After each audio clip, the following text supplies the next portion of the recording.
Hi అండి. ఉదయాన్నే hot water తాగాలి అని చెప్తుంటాను కదా. అయితే మొన్న మునగాకు వేసాను, ఒకరోజేమో జామ చిగుర్లు వేసాను, అలాగే ఒకరోజు తులసాకులు వేసాను. డిఫరెంట్గా ఒక్కొక్క రోజు ఒక్కొక్క ఆకు, ఓకేనా.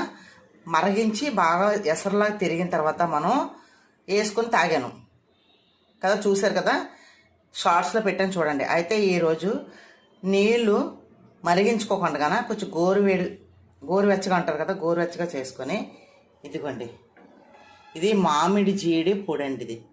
ఇదిగో అంతే, ఒక చిటికెడు ఓకే వేసుకొని ఒక్కసారి మనం కలిపేసి ఇలా తాగొచ్చు. లేదంటే ఎక్కడన్నా మీకు తొక్కలు కట్ట ఏమన్నా ఉన్నాయన్న డౌట్ వస్తే వడకెట్టుకోవచ్చు. వడకెట్టుకున్నా పర్లేదు, వడకెట్టుకోకపోయినా పర్లేదు. అయితే ఇదిగో మనం చిన్న నిమ్మ చెక్క పిండుకున్నాం ఇందులో, ఓకేనా. ఇప్పుడు ఇందులో వడకెట్టేసుకునేది తాగడమే. చూసారా ఎంత ఈజీగా, ఒక 2 నిమిషాల పని. కొద్దిగా నీళ్ళు వేడి చేసుకొని అదే ఆకులు వేసామని మునగాకు కరివేపాకు వేస్తే ఎసరులాగా తెరలాలి. అంటే ఆ ఆకులో ఉన్న కషాయం అంతా నీకు వాటర్లో దిగాలి కాబట్టి మీకు, ఓకేనా.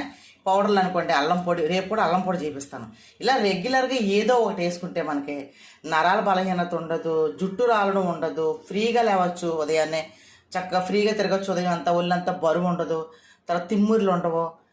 చక్కగా మీకు అన్ని రకాలుగా అన్ని పళ్ళు అన్ని ఆకులు ఉపయోగపడతాయి మనకి. మునగాకు, కరివేపాకు, తులసాకు, జామ చిగుర్లు, వేప చిగుర్లు, అలాగే అల్లం పొడి, తర్వాత మామిడి జీడి పొడి, రేపు మెంతులు, జీలకర్ర, తర్వాత ధనియాలు పొడి అది కూడా చూపిస్తాను.